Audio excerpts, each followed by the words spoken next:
Vous écoutez Europe 1, il est 8h18. Thomas Soto, vous recevez donc aujourd'hui Jean-Louis Borloo. Bonjour Jean-Louis Borloo. Bonjour. Il y a eu des incidents assez graves ce week-end en Bretagne. Vous les condamnez sans équivoque, ces violences des Bretons, ou vous les comprenez ce matin ? Dans un pays, on condamne toujours par principe les violences, mais là en l'occurrence, on peut les comprendre. Enfin, la Bretagne est en train de vivre une espèce de perte de substance extrêmement grave dans un tissu économique qui était composé d'entreprises performantes de taille moyenne, d'agroalimentaire extrêmement puissantes, et la perte de compétitivité générale française fait que cette Bretagne, qui est une forme de presqu'île en réalité dans notre pays, vit un moment extrêmement difficile. Alors il ne vous aura pas échappé, Jean-Louis Borloo, que ces Bretons, ils contestent l'écotaxe. Écotaxe qui était une des mesures phares du Grenelle de l'environnement en 2007. Vous étiez alors ministre de l'Environnement, vous avez donc porté ce projet. Aujourd'hui, vous dites quoi ? Il est urgent de tout remettre à plat ? Je dis deux choses. La première, c'est que à l'époque du Grenelle, ça avait fait l'unanimité. Je ne parle pas des politiques, mais des agriculteurs, dans le cadre du Grenelle, des syndicats, du patronat et des régions. À l'époque, l'idée était de faire en fait comme en Allemagne, financer le fret ferroviaire qui est dans un état mauvais en France, on l'a entendu tout à l'heure. Et taxer les grands transports de camions internationaux. Les Français sont taxés en Allemagne, mais les Allemands ou les Polonais ne l'étaient pas en France. Ça, c'est le principe. C'était pas constitutionnel de taxer que les uns et pas les autres. Si. Ça n'avait pas été condamné, ça ? Non, enfin, je n'ai pas de souvenir. Enfin, en tout cas, le principe était celui-là. La réalité, c'est qu'il s'est passé 6 ans ou 5 ans, que, 1, la crise est passée par là, que 2, on a pris 60 milliards de taxes en plus, que 3, les modalités qui sont prévues sont incompréhensibles. D'ailleurs, nous discutons de modalités qui ont été votées en avril 2013 et beaucoup de ceux qui avaient été favorables à l'époque ne l'étaient plus. J'en faisais partie d'ailleurs et le groupe UDI a majoritairement voté contre à l'époque. Mais ce qui se passe, c'est que j'entendais sur votre antenne des industriels expliquer que le fret ferroviaire en Bretagne c'est plutôt dégradé. C'est-à-dire qu'il n'y a aujourd'hui pas d'alternative, notamment les usines d'engrais. Qui ne savent pas quand les trains arrivent, quand le matériel est livré. Donc, 5 ans ou 6 ans après, 1, les modalités sont d'une complexité effrayante. 2, le fret ferroviaire s'est plutôt effondré que développé, donc il n'y a pas d'alternative. 3, ça ne finance plus les infrastructures de transport. Et surtout, il y a un ras-le-bol fiscal majeur. On supprime l'écotaxe alors ? On la supprime, cette écotaxe ? En tous les cas, il faut en discuter. Voilà, on est dans un grand pays, quelque chose qui était unanime il y a quelques années. Aujourd'hui, pose un vrai problème et de modalité et de financement. Un grand pays est capable de dire, voilà... pour l'instant, je pense qu'il ne faut pas l'appliquer maintenant, il faut la remettre à plat. Il faut la remettre à plat. Et l'environnement alors ? L'environnement. Non, mais parce que vous pouvez pas faire contre les gens. Et on ne peut pas dévoyer un principe. Le principe de l'environnement, c'était le fret ferroviaire. Le fret ferroviaire et le ferroviaire en général. La contrepartie n'est pas là. C'est ça la réalité. Et vous savez, la meilleure idée, lorsqu'elle est dévoyée, elle devient la pire. Je vous donne un exemple. Autre effet du Grenelle de l'environnement, le bonus-malus écologique pour les voitures. Salué à l'époque.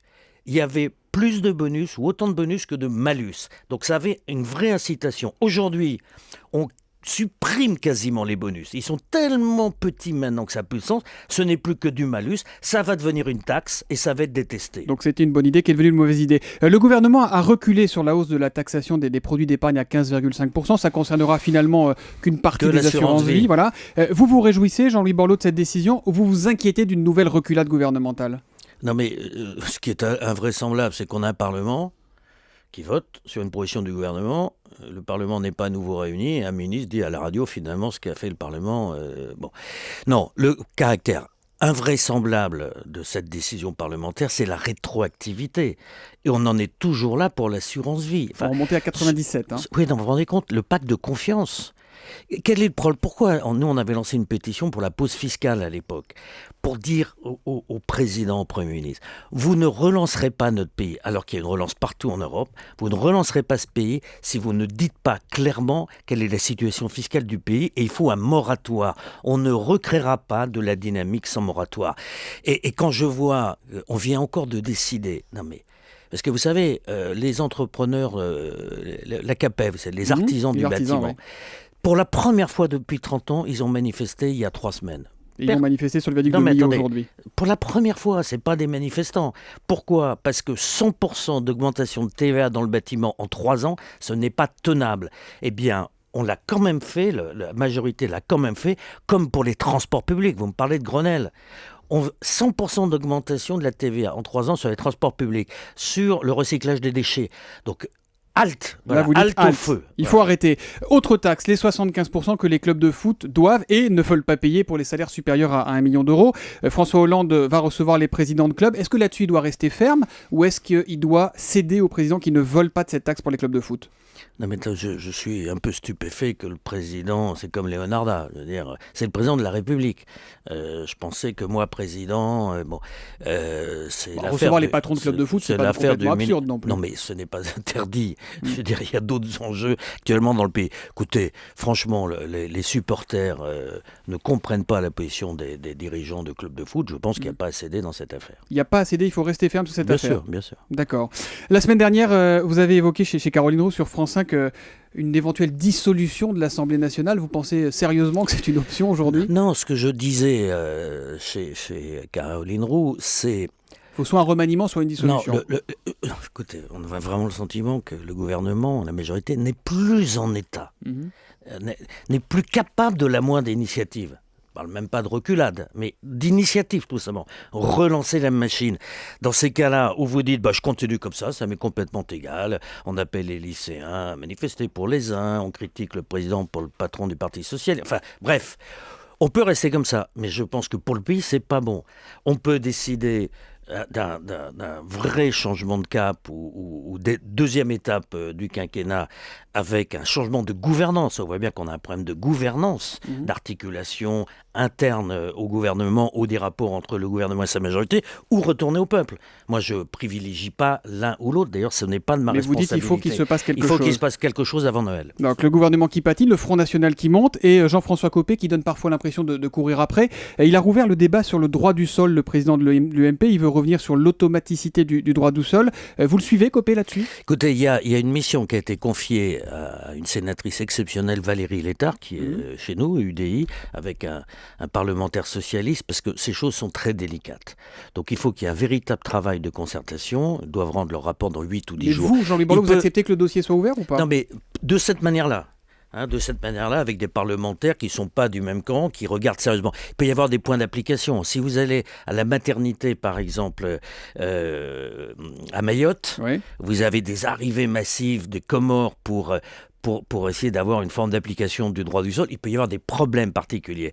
Mais de grâce, le droit du sol est fondamental pour notre République. Le droit du sol fondamental pour notre République, répète Jean-Louis Borloo ce matin sur Europe 1. Dernière question, évidemment, ce mariage UDI-Modem, on l'annonce. Alors, c'est quand d'abord ce mariage entre Borloo et Bayrou ? C'est pour quand la date ? Ça fait des semaines qu'on en entend parler, ça devient un gag. D'abord, c'est pas entre Borloo et Bayrou. Oui, c'est entre le Modem et l'UDI. Par courtoisie, je dirais, dans l'autre sens. Non. Vous voyez, il y a 1 an, j'ai fait un pari, moi, qui était de réunir toutes les familles centristes et indépendantes. Ça sera fait quand ? Alors, toutes. On a commencé par faire l'UDI, groupe au Sénat, groupe à l'Assemblée, qui travaille formidablement bien. Puis nous avons lancé il y a 1 an l'UDI à la mutualité. Et puis, voilà, ce pari auquel personne ne croyait, nous sommes au bout du chemin avec nos amis du Modem. Donc ça sera la semaine prochaine avec l'ensemble des parlementaires. Ça sera qui le patron ? Alors ça sera Borloo ou ça sera Bayrou ? Mais ça sera, on sera, je pense, les deux leaders de cette formation. Mais dans des formations, il faut qu'il y ait plusieurs leaders. Je veux dire, ça rime à rien. Les systèmes caporalisés, ça fonctionne pas. Et vous avez le nom de cette formation ? C'est l'alternative comme on l'entend ou pas ? Vous le verrez ça la semaine prochaine. C'est décidé ou ça non plus, c'est pas décidé ? Quel est le fond de la question ? Le fond de la question, c'est de proposer un nouveau modèle de société, beaucoup plus fraternel, en considérant que les richesses du pays sont les hommes. Les jeunes, on n'a toujours pas réglé le problème des tout-petits sur le lire, écrire et parler. Et puis les demandeurs d'emploi qui sont la principale richesse disponible de notre pays. Donc on veut un nouveau modèle de société, plus ouvert, plus économique. Ça s'appellera l'alternative ? Ce sera en tous les cas une alternative à l'actuelle majorité, à l'actuel gouvernement. Une petite réaction en direct sur Twitter de Cécile Duflot qui vous écoute, Jean-Louis Borloo sur Europe 1 et qui vient de tweeter « Là, je crois que Jean-Louis Borloo a attrapé le pompon de la mauvaise foi. C'est lui et son cabinet qui ont monté le dispositif. » Elle parle évidemment de l'écotaxe. Ça vous inspire rien ? Écoutez, je pense que Madame Duflot essaie de sortir de cette situation. Non, vous savez, je rappelle que les écologistes, c'est les seuls à ne pas l'avoir voté à l'époque parce qu'il les trouvait pas assez dur et pas assez sévère. Bon.